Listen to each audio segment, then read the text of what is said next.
নমস্কাৰ দৰ্শকসকল। কুৰুক্ষেত্ৰৰ যুদ্ধত অৰ্জুনৰ হৰৰ দ্বাৰা ধাৰাসায়ী কৰ্ণই মৃত্যুৰ আগে আগে কম্পিত কণ্ঠেৰে শ্ৰীকৃষ্ণক সুধিলে, মাধৱ, মোৰ জন্মৰ সময়ত মোৰ মায়ে মোক ত্যাগ কৰিলে। গুৰু দ্ৰোণে মোক ব্ৰহ্মাস্ত্ৰৰ শিক্ষা দিবলৈ অস্বীকাৰ কৰিলে। দ্ৰৌপদীৰ স্বয়ম্বৰত সুতপুত্ৰ বুলি কৈ মোক অপমান কৰা হ'ল। গুৰু পৰশুৰামে মোক শিক্ষা প্ৰদান কৰাৰ পিছত মই এজন ক্ষত্ৰিয় বুলি গম পাই মোক অভিশাপ দিলে। এইবোৰত মোৰ কি ভুল আছিল মাধৱ? তেতিয়া শ্ৰীকৃষ্ণই ক'লে, মোৰ জন্ম কাৰাগাৰৰ ভিতৰত হৈছিল। মৃত্যু মোৰ সন্মুখত ৰৈ আছিল। পিতৃ মাতৃৰ মৰমৰ পৰা বিচ্ছিন্ন কৰি মোক গোকুলত থৈ অহা হৈছিল। যি সময়ত তোমালোকে ধনুৰ্বিদ্যা শিকি আছিলা, সেই সময়ত মই আছিলো গোশালাত, য'ত শিক্ষাৰ কোনো ব্যৱস্থাই নাছিল ৰাজকীয় সুখ। আৰু এতিয়া কুৰুক্ষেত্ৰৰ যুদ্ধত জয় হোৱাৰ পিছত মই লাভ কৰিম কেৱল মাত্ৰ অপযশ। কুৰুক্ষেত্ৰৰ যুদ্ধ আৰু যুদ্ধৰ পৰা উৎপত্তি হোৱা সমস্যাবোৰৰ বাবে মোক দোষাৰোপ কৰা হ'ব। গতিকে কৰ্ণ, মনত ৰাখিবা, জীৱনে সকলোকে প্ৰত্যাহ্বান জনায়। জীৱনে কাৰো লগত কেতিয়াও অহিত নকৰে। মাথো আমি কেতিয়াও অন্যায়ক সমৰ্থন কৰিব নালাগে আৰু ধৰ্মপথৰ পৰা কেতিয়াও বিচলিত হ'ব নালাগে। দৰ্শকসকল, তেন্তে কৰ্ণ ধাৰ্মিক নাছিল নেকি? কৰ্ণৰ জীৱনত এনেকুৱা কি হৈছিল যাৰ বাবে এজন মহাবীৰ যোদ্ধা আৰু সূৰ্যপুত্ৰ হৈও ওৰেতো জীৱন কৰ্ণ হ'ব লগা হৈছিল উপেক্ষিত, লাঞ্ছিত আৰু প্ৰবঞ্চনাৰ সন্মুখীন? আহক আজিৰ এই ভিডিঅ'টোত বিস্তৃতভাৱে ইয়াকে জানিবলৈ চেষ্টা কৰোঁ। বিবাহৰ আগতে কুন্তী দেৱী যেতিয়া পিতৃগৃহত আছিল, সেই সময়ত এবাৰ ঋষি দুৰ্বাসা তেওঁলোকৰ ঘৰত আলহী হৈ আহিছিল। কুন্তীয়ে ভক্তিভাৱে ঋষি দুৰ্বাসাৰ আলপৈচন ধৰি সেৱা শুশ্ৰূষা কৰিলে। কুন্তীৰ সেৱা শুশ্ৰূষাত মহৰ্ষি দুৰ্বাসা বৰ সন্তুষ্ট হ'ল। তেওঁ কুন্তীক এটা দিব্য মন্ত্ৰ শিকাই দি ক'লে, আই কুন্তী, তুমি এই দিব্য মন্ত্ৰ জপ কৰি যি দেৱতাক আহ্বান কৰিবা, সেইজন দেৱতা সশৰীৰে তোমাৰ আগত দেখা দিবহি আৰু তোমাক ৰূপে গুণে তেওঁৰ সমতুল্য এটি পুত্ৰ সন্তান দান কৰিব।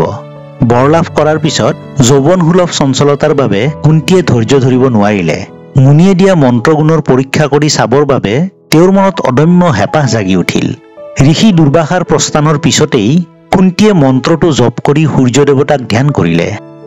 লগে লগে সূৰ্য দেৱতা কুন্তীৰ আগত সশৰীৰে আৱিৰ্ভাৱ হ'ল আৰু কুন্তীক ক'লে, হে কন্যা, তুমি পুত্ৰ কামনা কৰি মন্ত্ৰ জপ কৰা বাবেই মই তোমাৰ আগত উপস্থিত হৈছোহি। বিবুদ্ধিত পৰি কুন্তীয়ে ক'লে, হে প্ৰভু, মই এজনী অবিবাহিতা কন্যা। মাতৃত্ব লাভৰ বয়স মোৰ হোৱা নাই। দুৰ্বাসা মুনিয়ে দিয়া মন্ত্ৰটো পৰীক্ষা কৰাৰ বাবেহে মই মন্ত্ৰ জপ কৰিছিলো। গতিকে মোৰ দোষ মৰিহন কৰি আপুনি উভতি যাওকগৈ। কিন্তু ঋষিৰ মন্ত্ৰৰ আমোঘ শক্তিৰ বাবে সূৰ্য দেৱতা ঘূৰি যাব নোৱাৰিলে। গতিকে সূৰ্যদেৱে তেওঁক ক'লে, হে দেৱী, চিন্তা নকৰিবা, তোমাৰ কোনো অপযশ নহয়। মোৰ পুত্ৰ সন্তান জন্ম দিয়াৰ পিছতো তুমি পুনৰ কুমাৰিত্ব লাভ কৰিবা। ইয়াৰ পিছত সূৰ্য দেৱতাৰ কৃপাত কুন্তী দেৱী অন্তঃসত্ত্বা হ'ল। সময়ত কুন্তী দেৱীয়ে এটি দেৱশিশু জন্ম দিলে। পিতৃ সূৰ্যৰ দৰে জ্যোতিৰ্ময় সেই শিশু জন্মতেই গাত কবচ আৰু কাণত কুণ্ডল লৈ জন্মিল। আৰু এই শিশুটিয়েই আছিল মহাৰথী কৰ্ণ। শিশুটি জন্মৰ পিছত সূৰ্যদেৱৰ আশীৰ্বাদত কুন্তী দেৱী পুনৰ কুমাৰী হৈ পৰিল। কিন্তু সদ্যজাত শিশুটিক লৈ কুন্তী মহা বিপদত পৰিল। বহু ভাবি চিন্তি লোকনিন্দাৰ ভয়ত আৰু নিজৰ দোষ গোপন কৰাৰ অভিপ্ৰায়েৰে তেওঁ সন্তানটিক এটা জপাত ভৰাই মুখখন বন্ধ কৰি নৈৰ পানীত উটুৱাই দিলেগৈ। নৈৰ সোঁতত জপাটো উটি গৈ থাকোঁতে অধিৰথ নামৰ এজন ৰথ চালকৰ চকুত পৰিল। জপাটো তেওঁ পানীৰ পৰা তুলি আনিলে আৰু খুলিয়েই দেখিলে যে তাৰ ভিতৰত এটি দেৱশিশু শুই আছে। অধিৰথ যিহেতু অপুত্ৰক আছিল, গতিকে কেঁচুৱাটো পাই তেওঁ মনত বৰ আনন্দ পালে আৰু আলফুলকৈ কেঁচুৱাটিক কোচত লৈ গৈ পত্নী ৰাধাৰ হাতত তুলি দিলে।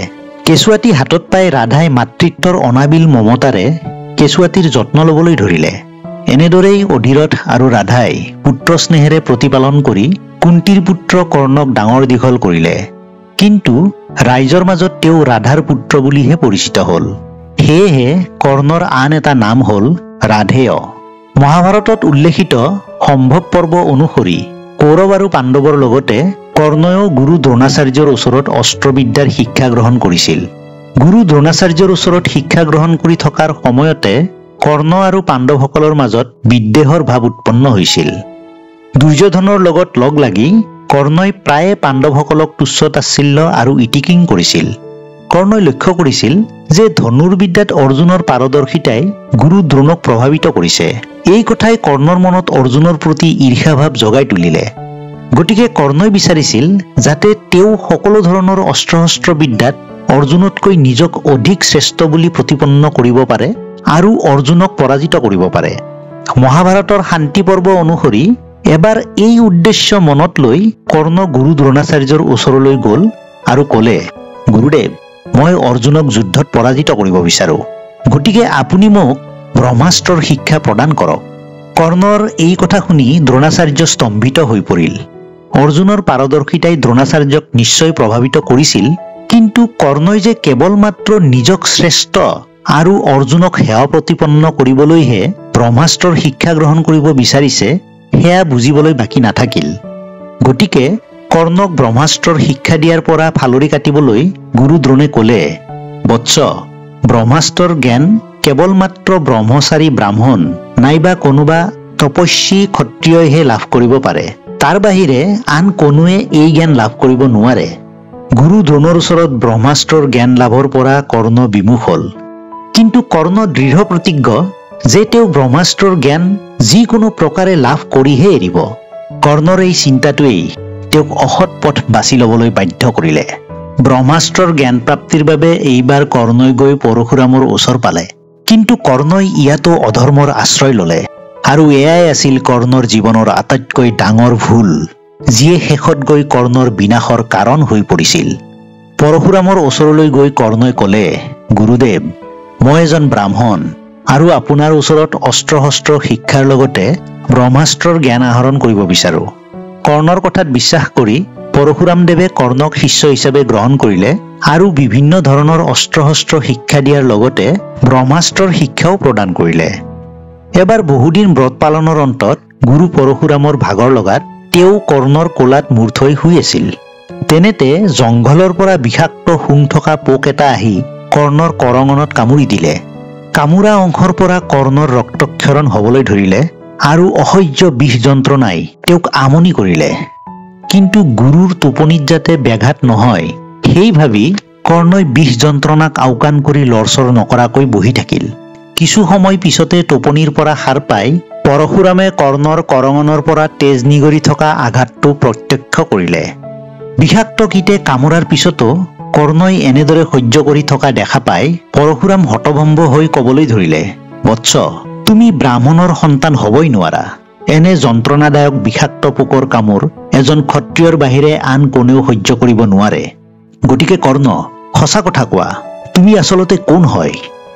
তেতিয়া কৰ্ণই গুৰু পৰশুৰামক ক'লে, গুৰুদেৱ, মই ব্ৰাহ্মণো নহয় ক্ষত্ৰিয়ও নহয়, মই আচলতে এজন সূতপুত্ৰহে।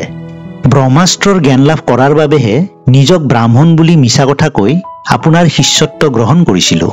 কৰ্ণৰ এই কথা শুনি পৰশুৰাম খঙত জ্বলি পকি উঠিল আৰু কৰ্ণক অভিশাপ দি ক'লে, মিথ্যাচাৰ আৰু প্ৰবঞ্চনাৰে গ্ৰহণ কৰা শিক্ষা কেতিয়াও সাৰ্থক নহয়। মোৰ পৰা তুমি যি ব্ৰহ্মাস্ত্ৰৰ জ্ঞান লাভ কৰিলা, প্ৰয়োজনৰ সময়ত সেয়া তুমি পাহৰি যাবা আৰু ব্ৰহ্মাস্ত্ৰ প্ৰয়োগ কৰিবলৈ তুমি অসমৰ্থ হবা। গুৰু পৰশুৰামৰ এই অভিশাপ ফলিয়ালে অৰ্জুনৰ লগত কৰ্ণৰ কুৰুক্ষেত্ৰৰ যুদ্ধৰ সংকটপূৰ্ণ মুহূৰ্তত। অৰ্জুনৰ লগত হোৱা যুদ্ধত কৰ্ণৰ ৰথৰ চকা মাটিত পোত খাই বহি যোৱাৰ ফলত ৰথ নচলা হ'ল আৰু সেই সংকটপূৰ্ণ মুহূৰ্তত আজীৱন মনত থকা ব্ৰহ্মাস্ত্ৰ প্ৰয়োগৰ মন্ত্ৰফাঁকি কৰ্ণই কোনোপধ্যেই মনত পেলাব নোৱাৰিলে আৰু তেতিয়াই অৰ্জুনে শৰ মাৰি কৰ্ণক বধ কৰিলে। মিছা কথাৰ আশ্ৰয় লৈ কৰ্ণই ব্ৰহ্মাস্ত্ৰৰ জ্ঞান লাভ কৰিছিল সঁচা, কিন্তু কৰ্ণ আছিল মহাদানবীৰ। পাণ্ডুৰ সৈতে বিবাহ পাশত আবদ্ধ হোৱাৰ পিছত কুন্তি দেৱীয়ে ঋষি দুৰ্বাসাৰ পৰা পূৰ্বতে লাভ কৰা দিব্য মন্ত্ৰৰ সহায়ত ইন্দ্ৰদেৱতাক স্মৰণ কৰি এটি পুত্ৰ সন্তান লাভ কৰিছিল আৰু সেই পুত্ৰ সন্তানটিয়েই হ'ল অৰ্জুন। কৌৰৱ আৰু পাণ্ডৱৰ মাজত সন্ধিৰ প্ৰস্তাৱ ব্যৰ্থ হোৱাৰ পিছত যুদ্ধই সেই সমাধান হিচাপে পৰিণত হ'ল। গতিকে এদিন নহয় এদিন অৰ্জুন আৰু কৰ্ণৰ মাজত যুদ্ধ হোৱাটো নিশ্চিত। এই কথাৰ দেৱৰাজ ইন্দ্ৰই স্পষ্ট আভাস পাইছিল, কিন্তু যেতিয়ালৈ কৰ্ণৰ শৰীৰত সূৰ্য দেৱতাই প্ৰদান কৰা কবচ আৰু কুণ্ডল থাকিব তেতিয়ালৈ কৰ্ণক বধ কৰাটো অৰ্জুনৰ পক্ষে সম্ভৱ নহ'ব। সেয়েহে দেৱৰাজ ইন্দ্ৰই এদিন ব্ৰাহ্মণৰ বেশ ধৰি কৰ্ণৰ ওচৰলৈ আহিল। কৰ্ণৰ দানশীলতাৰ কথা সমগ্ৰ জগতে জানিছিল। কোনোবাই তেওঁৰ ওচৰত দান বিচাৰি আহিলে তেওঁ বিমুখ নকৰে। গতিকে ব্ৰাহ্মণক দেখি কৰ্ণই সুধিলে, হে ব্ৰাহ্মণ, মই আপোনাক কিদৰে সহায় কৰিব পাৰোঁ কওক। তেতিয়া ব্ৰাহ্মণৰূপী দেৱৰাজ ইন্দ্ৰই ক'লে, হে দানবীৰ, মই তোমাৰ ওচৰত অন্য ব্ৰাহ্মণবোৰৰ দৰে ধন বিচাৰি অহা নাই। মোক লাগে তোমাৰ কবচ আৰু কুণ্ডল। এই কথা শুনি ব্ৰাহ্মণৰ অভিপ্ৰায়ৰ কথা কৰ্ণৰ বুজিবলৈ বাকী নাথাকিল। লগতে কৰ্ণই ইয়াকো বুজি পালে যে সেয়া ব্ৰাহ্মণৰূপী দেৱৰাজ ইন্দ্ৰহে। কিন্তু কৰ্ণই ভিক্ষু ব্ৰাহ্মণক বিমুখ নকৰিলে। সেয়ে তেওঁ যি কবচ কুণ্ডল লৈ জন্মিছিল তাক নিজ হাতে শৰীৰৰ পৰা কাটি ব্ৰাহ্মণৰূপী ইন্দ্ৰৰ হাতত তুলি দিলে।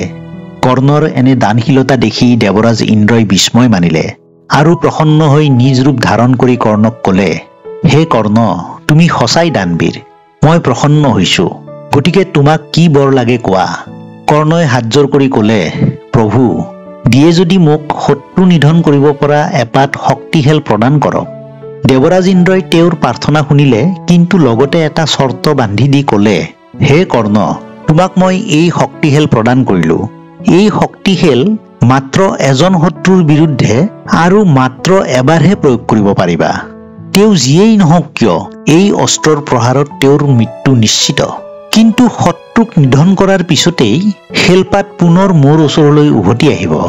এই বুলি কৈয়েই অস্ত্ৰ প্ৰদান কৰাৰ পিছত দেৱৰাজ ইন্দ্ৰ অন্তৰ্ধান হ'ল। ইন্দ্ৰৰ পৰা লাভ কৰা এই অস্ত্ৰ কৰ্ণই অৰ্জুনক বধ কৰিবলৈ সংৰক্ষণ কৰি ৰাখিছিল।